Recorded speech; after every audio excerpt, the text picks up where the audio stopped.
राम नाम रटते रहो जब तक घट में प्राणे, कभू तो दीन दयाल के बिनक पड़ेगी कान।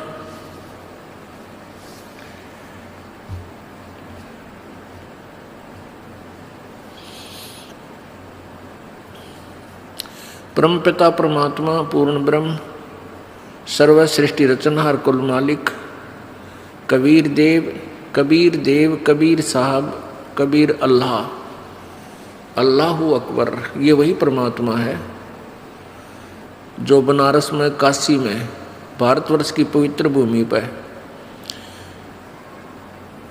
120 वर्ष तक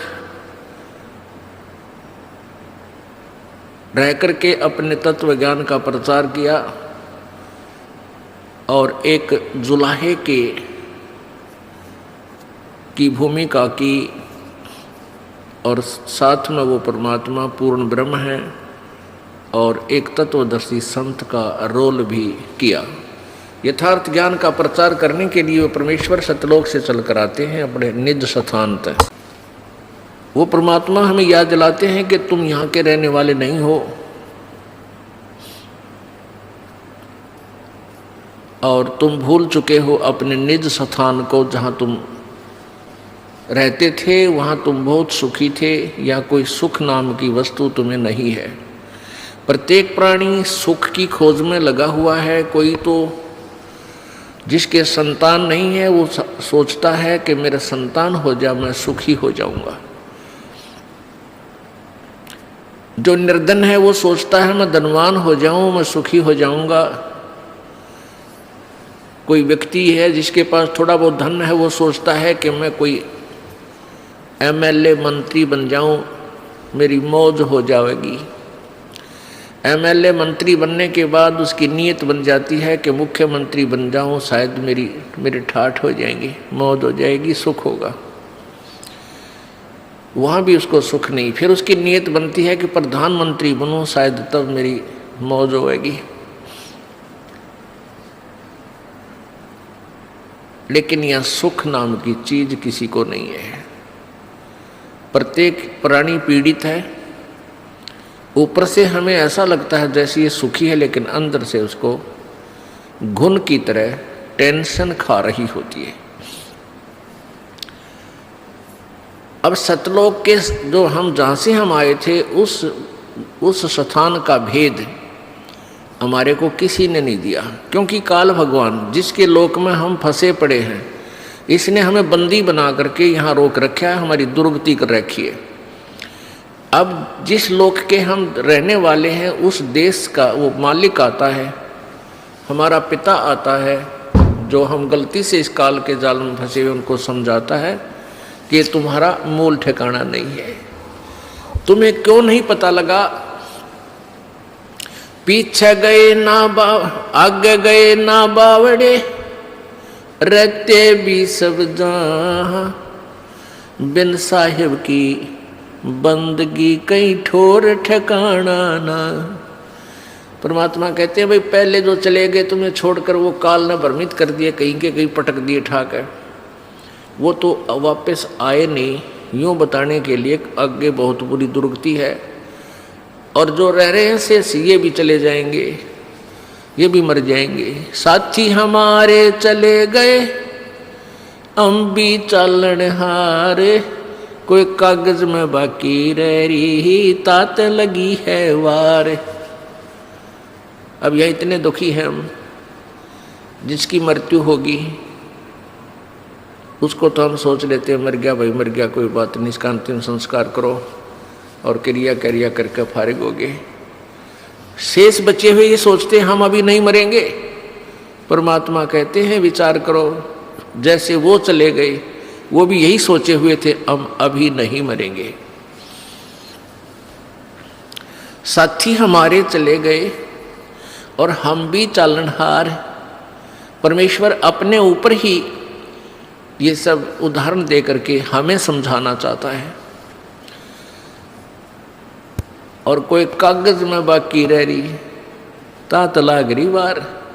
अभी तेरे सांस शेष हैं प्रभु के कागजों में, इसलिए तू शेष बचा है।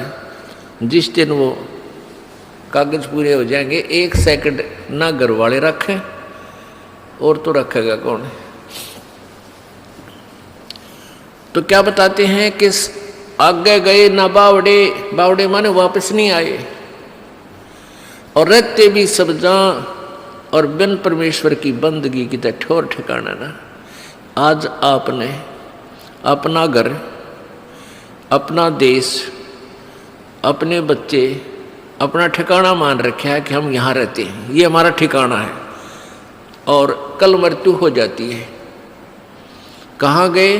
पुण्यकर्मी स्वर्ग में, पाप किए हैं फिर स्वर्ग में जब पुण्य समाप्त हो जाएंगे फिर नरक में, और जब नरक वो पाप नरक के जितने भोगने हैं वो भोग पूरे हो जाएंगे, समाप्त हो जाएंगे, फिर पृथ्वी पर गधे की योनि में, गधे की योनि का संस्कार पूरा हुआ, फिर कुत्ते की योनि में, कुत्ते का पूरा हुआ, फिर दूसरे की योनि में।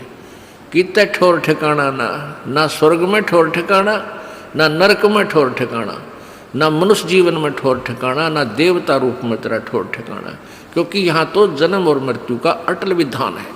एक ऐसा स्थान है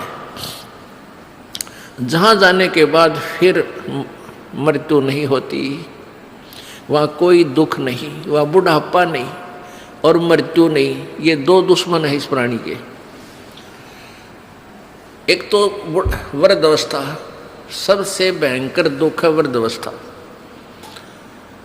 अब कोई रोग हो गया, उसका ट्रीटमेंट हो जा, इलाज है। इस वृद्धावस्था का कोई इलाज नहीं। इसका इलाज है लेकिन ये प्रोसीजर लंबा है। परमात्मा के चरणों में आवे, पूर्ण ब्रह्म की साधना करे, परम संत से लेकर आखिरी सांस तक सच्चे दिल तो भक्ति करे, तो बुढ़ापे में आने वाली आपदाएं बहुत हल्की हो जाएंगी, बहुत फर्क पड़ जाएगा। लेकिन रहेगी वृद्धावस्था, उठा जाना बैठा जा, पर इतना फर्क हो जाएगा, चीस भड़क कम हो जाएगी। इतना राहत आपको अवश्य देगा, परमात्मा की भक्ति से राहत मिलेगी। और न मृत्यु का विकल्प यहाँ पर एक ऐसा स्थान है सतलोक, जहाँ हम रहा करते थे, वह न मृत्यु होती थी न वृद्धावस्था होती थी। ओए होए, हम उस सुख सतल को छोड़कर इस काल के लोक में दुख सतल पर आ गए। इस काल भगवान ने हमें इतना भ्रमित कर दिया, मिसगाइड कर दिया कि हम अपने मूल ठिकाने को इतना भूल गए, अब विश्वास भी नहीं होता कि भगवान खुद आके बताएंगे कि और स्थान है यहाँ, इनसे आगे, तो मन मानने को तैयार नहीं होता। काल यही चाहता है कि ये भूल जाओ उस भगवान को, कहीं ये यहाँ से निकल ना जावे, क्योंकि काल भगवान जो यहाँ का मालिक है, ब्रह्म, जिसको ज्योति निरंजन भी कहते हैं, उसको श्राप लगा हुआ है।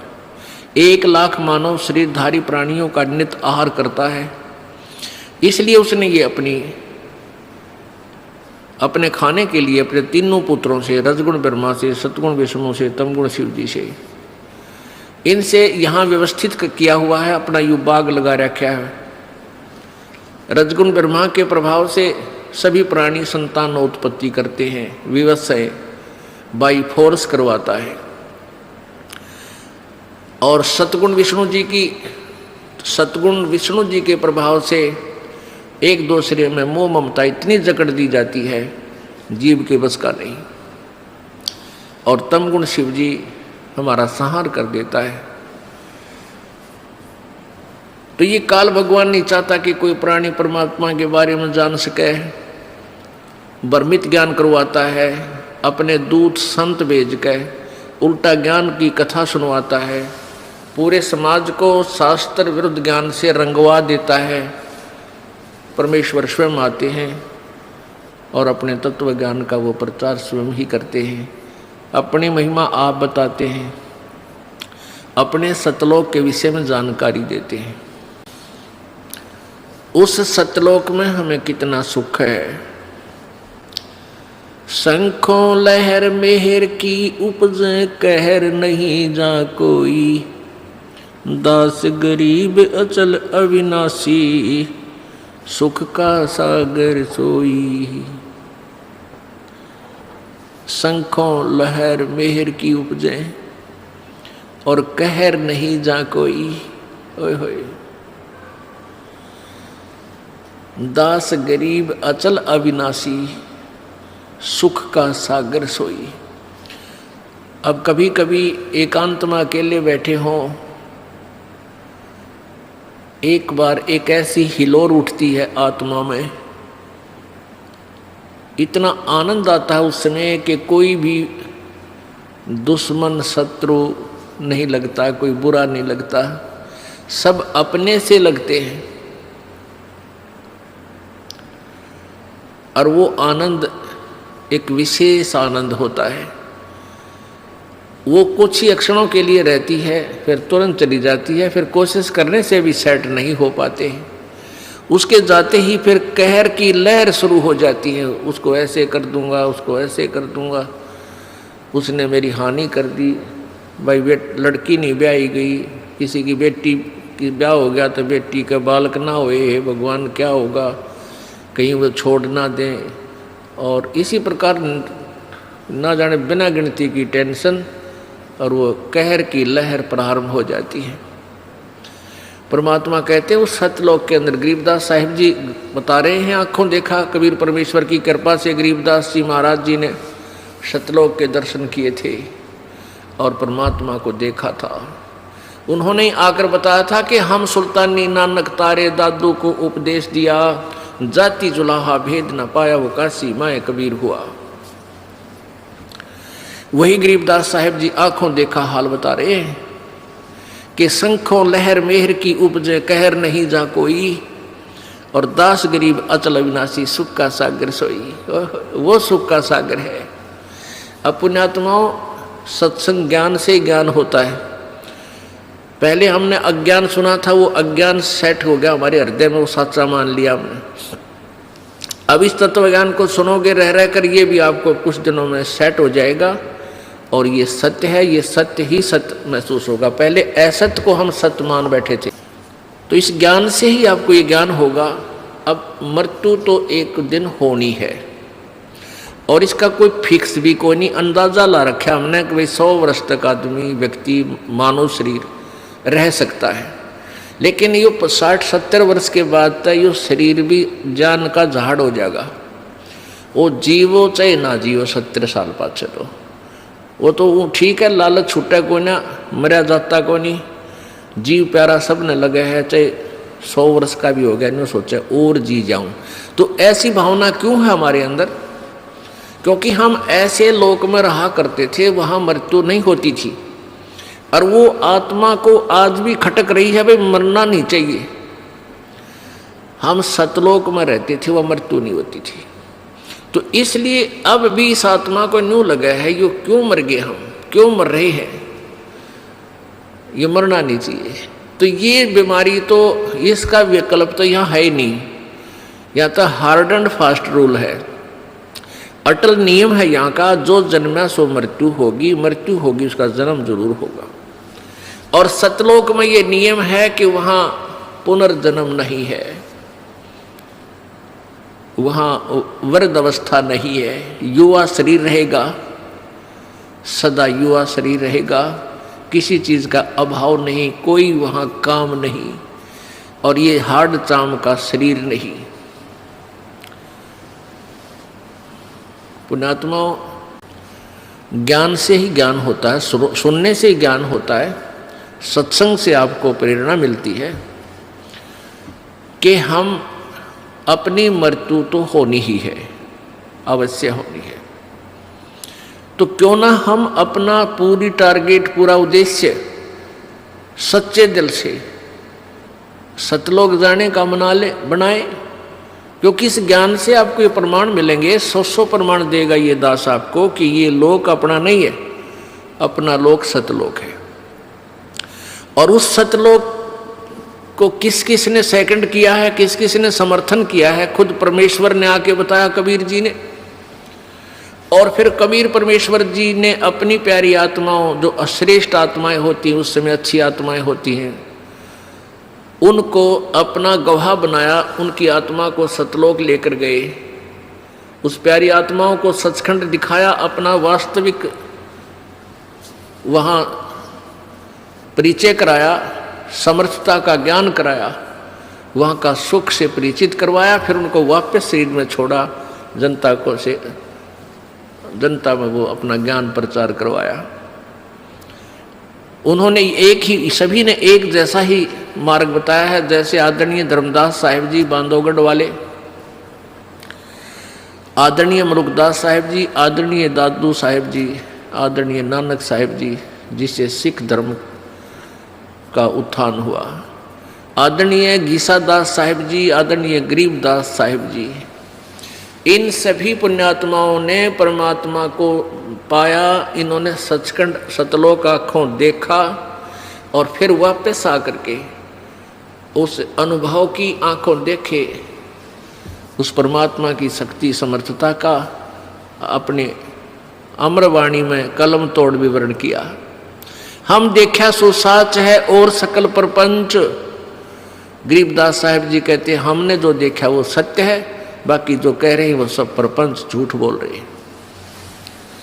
तो पुण्यात्माओं, क्या आवश्यकता थी उन महापुरुषों ने, नानक साहिब जी ने या गरीबदास साहिब जी ने सचखंड के बारे में डंडोरा पीटन की? यदि वो स्थान ना होता तो वो सत्य है। हमने अभी तक जो ज्ञान सुना था स्वर्ग तक, अब स्वर्ग से आगे हमारी बुद्धि काम करे नहीं थी।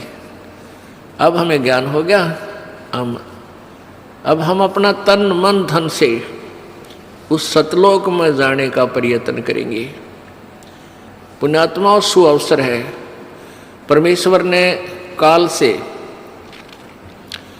कहा था कि सतयुग में, काल ने कहा था परमेश्वर कबीर जी से कि 3 युगों में जीव आप कम ले जाना, और चौथा युग जब कलयुग आवे तब तो शरण जीव बहु जावे।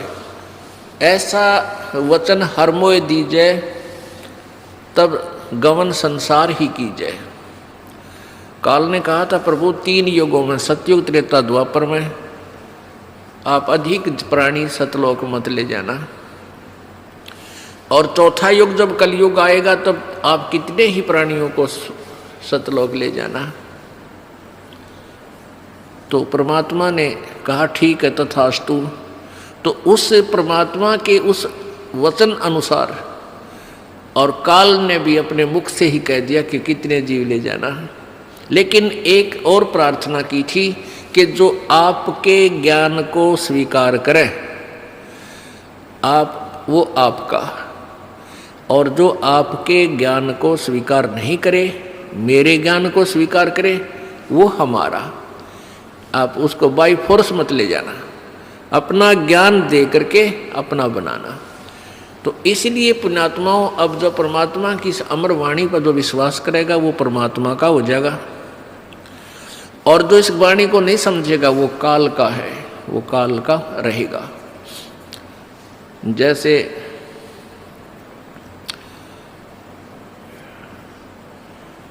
ये कोयल होती है, कोयल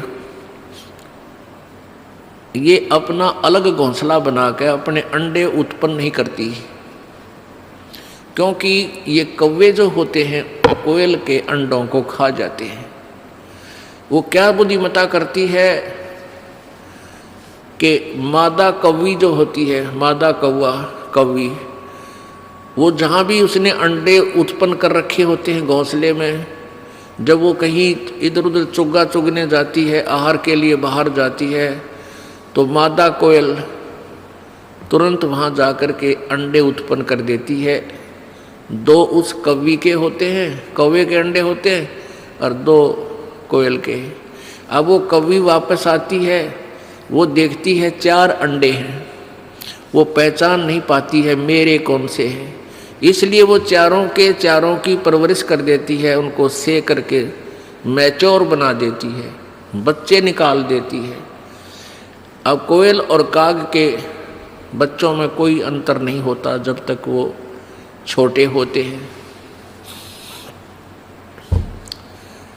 अब वो माता जो कोयल होती है वो देखती रहती है कि तेरे बच्चे इस घोंसले में हैं और इन चरवा मत हैं। वो भी नहीं पहचान पाती है कि मेरे कौन से हैं। जब वो बच्चे कुछ उड़ने लग जाते हैं, दूर दूर तक उड़कर वापस आते हैं, वो देख लेती है कि अब ये सैर सपट्टा करने लायक गए। तो फिर वो दूर वृक्ष पर बैठ गए अपनी बोली बोलती है, कुहू कुहू कुहू। जो कोयल वाले बच्चे होते हैं वो अपनी माँ की बोली को पहचान जाते हैं, वो ऐसे ऐसे करते हैं। और कौवे वाले का बामा भी कोनी, वो तो बेड़ा के बीन बजाई जा रही है। अब काग वालों के बच्चों, काग वाले बच्चों के उस वाणी का प्रभाव नहीं हो रहा और कोयल वालों का हो गया। उन्होंने देखा कि ये आवाज़ उधर से आ रही है, तो वो कोयल वाले बच्चे उड़कर उस आवाज़ की तरफ चल पड़ते हैं और कोयल फिर उड़कर कुहू कुहू करती हुई आगे को चल पड़ती है। पीछे उसके पीछे कौवी भागती है कि मेरे बच्चे गए। अब पीछे से कौवी भी उड़ती है उस अपने बच्चों को के पीछे कि मेरे बच्चे गए। वो कोयल बोलती हुई दूर तक चली जाती है, वो बच्चे भी उस कोयल की आवाज़ सुनकर उसके पीछे पीछे दूर तक चले जाते हैं। वो कौवी वापस आ जाती है कि ये तो गए सो गए, कहीं उन मेरे दूसरे बच्चों को कोई हानि ना पहुंचा दे। वो पीछा छोड़ देती है और वापस आ जाती है। पुण्यात्माओं, इस परमेश्वर की वाणी को काग वाले यानी काल वाले नहीं समझेंगे। ये तो परमेश्वर के बच्चे, कोयल वाले बच्चे इसको तुरंत समझ जाएंगे। उनको अग्रम अग्रम नहीं हो सकती, क्योंकि इतने प्रमाण दास दे देगा इस मन पापी को गुंजाइश नहीं रहेगी बकवाद करने की। और फिर भी नहीं कोई मानता है तो कोयल का नहीं, परमात्मा का नहीं, वो तो कौवे का है, काल के ही जाल में धक्के खान का है। शंखों लहर बिहर की उपजे और कहर नहीं जा कोई, दास गरीब अचल अविनाशी वह सुख का सागर सोई। गीता जी अध्याय नंबर 15 के श्लोक नंबर 1 से लेकर 4 में इनमें बताया गया है कि ये उल्टा लटका हुआ संसार रूपी वृक्ष है। ऊपर को मूल मालिक वो परम दिव्य पुरुष यानी परम अक्षर ब्रह्म तो समझो इस संसार रूपी वृक्ष की मूल है। मूल माने जड़, और वृक्ष की जड़ें और तना और नीचे को तीनों गुण रूपी शाखा हैं। 15वें अध्याय के प्रथम श्लोक में बताया है कि इस उल्टे लटके हुए संसार रूपी वृक्ष के पत्तों सहित और शाखा सहित ऊर्ध्व मूलम अधः शाखम,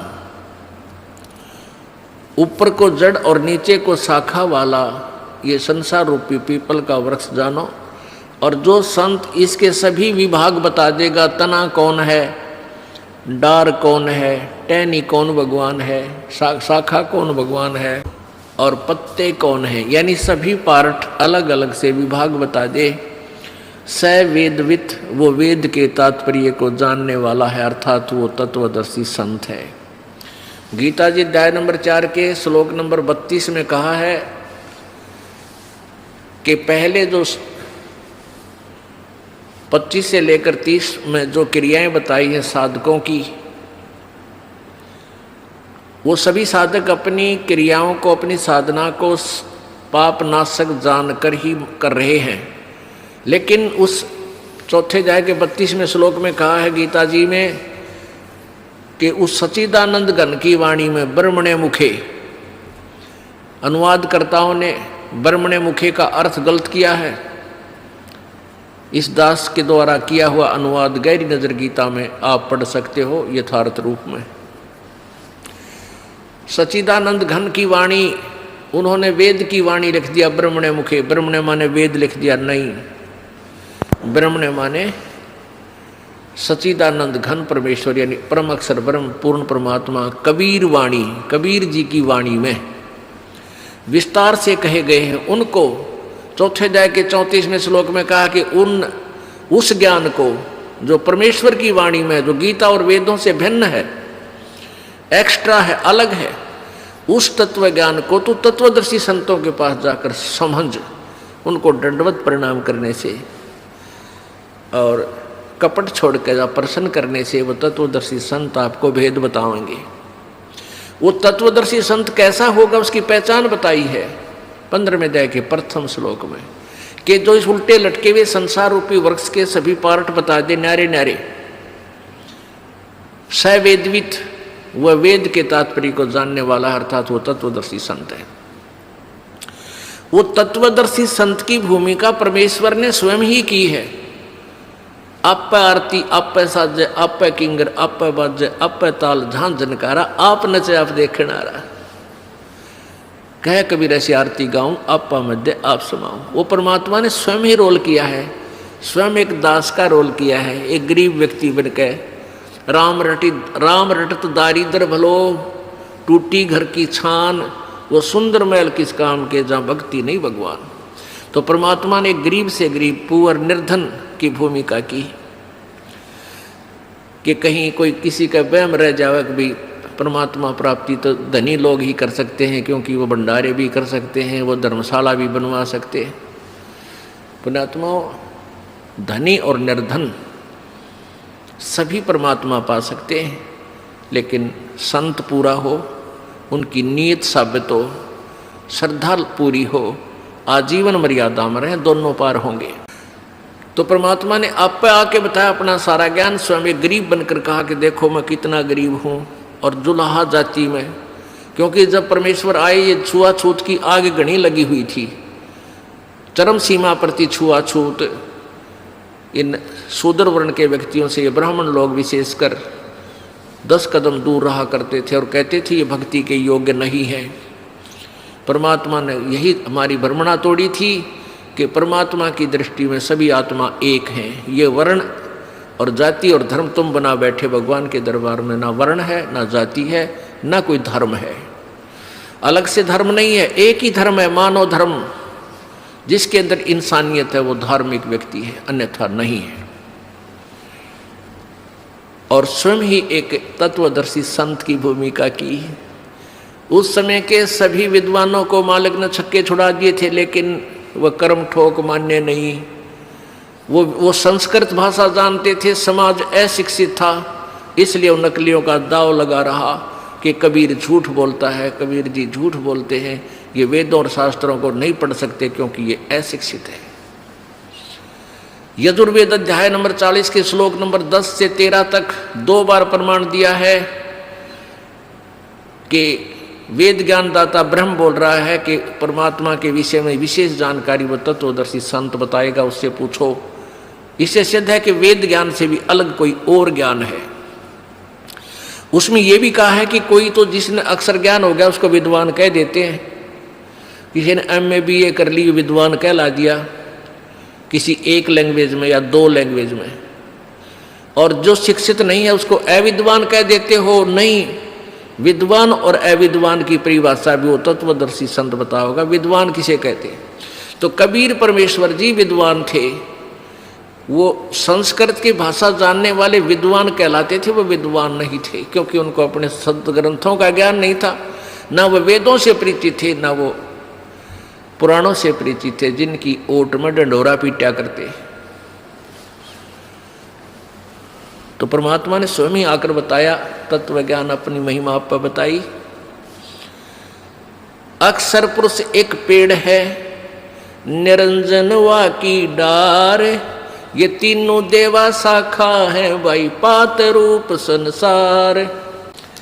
परमेश्वर ने स्वयं आकर बताई अपनी महिमा, अपने द्वारा रची सृष्टि का ज्ञान वो स्वयं ही बताते हैं, और को नहीं मालूम बिल्कुल भी। ये अक्षर पुरुष एक पेड़ है, जो जमीन से बाहर नजर आता है उसको पेड़ बोलते हैं। ये समझो एक पेड़ है,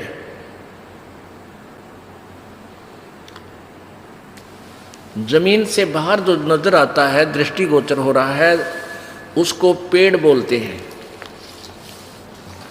तो ये एक पेड़ है। परमात्मा ने क्या बताया है कि अक्षर पुरुष, ये अक्षर पुरुष तना जो है ये तो तना है, और निरंजन ये ब्रह्म है, ज्योति निरंजन काल, ये अक्षर पुरुष सर्वब्रह्म सरपुरुष या काल ब्रह्म इसी को कहते हैं। अक्षर पुरुष एक पेड़ है, निरंजन ज्योति निरंजन भी इस ब्रह्म को बोलते हैं। निरंजन वाकी डार और तीनों देवा शाखा है, भाई पात रूप संसार। अब क्या बता रहे हैं? परमात्मा ने पूरा विभाग बता दिया, और फिर ये जड़ जो बाहर गुप्त है, प्रोक्ष है जो भगवान, ये जड़ कौन है? ये पूर्ण ब्रह्म परमेश्वर परम अक्षर ब्रह्म है। अब दूसरे शब्दों में हम इसको ऐसे कह सकते हैं, ये पूर्ण ब्रह्म कबीर साहिब है, परम अक्षर ब्रह्म यही कहलाता है। ये संसार रूपी वृक्ष की मूल है, जड़ है। अब इस जड़ से खुराक चलती है, तना में आती है, तना से डार में, डार से टहनियों में, शाखाओं में, शाखाओं से फिर पत्तों में। हम यहाँ पात रूप संसार। अपने आत्मा ये तत्वदर्शी संत की भूमिका, तत्वदर्शी संत की पहचान बता दी। परमेश्वर यानी गीता बता रही है, गीता जी में ये विवरण है कि तत्वदर्शी संत वो होगा, 15वें अध्याय के प्रथम श्लोक में गीता जी में, जो उल्टे लटके हुए संसार रूपी वृक्ष के पूरे विभागों सहित बता देगा, वो तत्वदर्शी संत है। अपने आत्मा कई अनजान व्यक्ति क्या कहते हैं कि हमारे भक्तों को उल्हाना देते हैं कि तुम्हारे गुरुजी ब्रह्मा विष्णु महेश को सत्कार नहीं देते हैं, उनको छोटा बताते हैं, उनका पूजा को मना करते हैं। पुण्यात्माओं, जब तक वो ज्ञान नहीं सुनते तब तक कैसा बोल रहे हैं। जिस दिन इस ज्ञान से परिचित हो जाएंगे, ये दास क्या बताना चाहता है, दांतों तले उंगली दबाएंगे और पछताएंगे अपने उन बोले हुए वचनों पे। एक भक्त आया, 15 दिन पहले की बात है कि जी मैं ब्रह्मा विष्णु महेश का कट्टर पुजारी था, विष्णु और शिव का। आपके विषय में एक भक्त ने बताया तो मुझे बहुत बुरा लगा। आपका एक चैनल के ऊपर इस प्रोग्राम मैंने देखा, आप जो बताने लगे तो मैंने आपको बहुत बुरा भला कहा, बहुत गालियां दी, लेकिन फिर भी मैं जल भुनकर भी सुनता रहा तो मेरी चौंध टूट गई। मेरा मोतियाबिंद का ऑपरेशन हो गया, मैं अक्षमा याचना करता हूँ। मैंने ऐसे परम संत को और कुछ शब्द बोल दिए, क्या मेरा उद्धार हो सकता है? तो पुण्यात्माओं, परमेश्वर कबीर जी कहते हैं कि पूत पिता से बेमुख होई तो भी पिता जानमल होई। कि पिता से बच्चा जैसे शराब पी रखी किसी लड़के ने, और पिताजी समझाने की चेष्टा करता, उसको बुरा भी बोल देता है, उसके ऊपर हाथ भी उठा देता है कि वो शराबी ने बेरा नहीं बोली पूछने तू कहाँ के बोल रहा है। तो जब उसके शराब नशा उतर जाता है, पिताजी फिर भी उसको सीने से लगाता, उसको अपना बेटा बुरा नहीं लगता, उसको ना बेटी बुरी लगती। तो ऐसे ही आप इस चीज़ से परिचित नहीं हो। इस दास को ये ज्ञान हो गया कि आप दो नहीं हो, ना आप अलग नहीं हो, ना हिंदू अलग है, ना मुसलमान अलग है, ना सिख अलग है, ना ईसाई अलग है।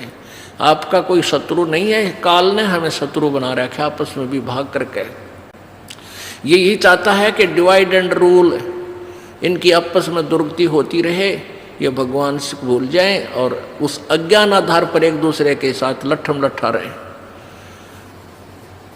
लेकिन परमात्मा का ज्ञान ये सब अंधेरा हटा देगा और फिर हम पहचानेंगे हम कौन है, कहाँ से आए। बहुत आंखों में पानी आ गया उस बच्चे के, युवा लड़का था, 25-26 वर्ष का, 30 का होगा, और कहे जी क्या मेरी सचमुच अक्षमा होगी? माँ बेटा हो गया, आप भक्ति कर, कोई दिक्कत नहीं।